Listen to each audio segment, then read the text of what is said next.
What to do with parts like this? I've been sanding this thing. It had some blemishes here with some 180, and all it's really doing is filling up the sandpaper. I think this may be a good test case for my sandblaster. I may try this glass bead on it tomorrow. I'm sanding away, and I could probably get this pretty good to where I could primer it and then leave a lot of this original finish.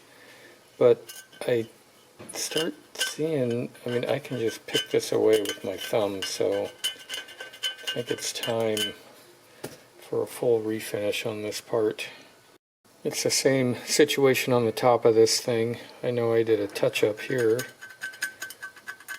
and I sanded a little bit on that part right there too, and that, but again, I can pick that off with my thumbnail, so refinish time. The coil is done. It's time to get back to work on this RZ350. I picked this stuff up from Brian last Thursday. Today is Sunday, and it's ready to assemble. He shaved the head. He said something about having to recenter or something, the combustion chamber area. I'm not sure what exactly that means, but he fixed something. Thank you, Brian.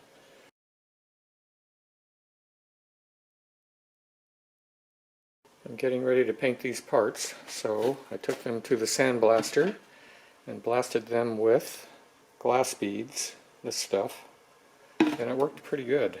I didn't think it would work as good as it did. I did the head.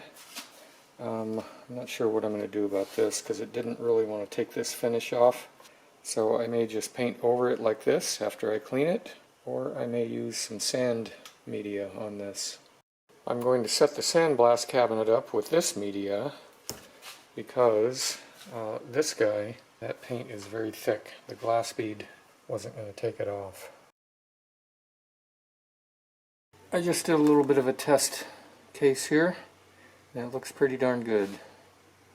I think I'm going to continue with the whole thing now. I got this finished up with this material. I think it looks pretty good. I like the finish on it. I think it'll look great after it's painted. I'm going to do another mod to this sandblasting cabinet after I was done blasting with that 120 grit aluminum oxide. I emptied the vacuum and filled this container maybe 1/4 full with sand. That's with this speed control on the lowest setting. So this intake right here, I'm going to take this thing off and cut out the rest of this red cabinet here, and I think it's going to be quite an increase in intake flow, and I think that's what it needs to quit sucking up so much sand into the vacuum. That's done. Hopefully opening that up will cause this vacuum to suck a little less material up.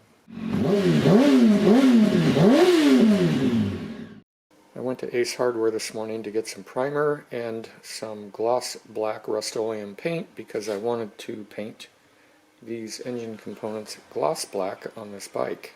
They had no Rust-Oleum paint. I ended up at Lowe's and they had 3 of these semi-gloss. They had no gloss black, so I think I'm going with semi-gloss on this engine. It's probably better. It'll hide defects a little better.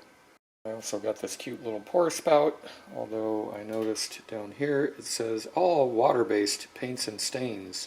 I think I need to go on Amazon and find something similar, but I'll use that one on these. That semi-gloss paint will go on this and this also. The finish on this upper engine case is in pretty good shape. I think I'm just going to scuff it with a Scotch-Brite pad and then primer and paint it and hope for the best.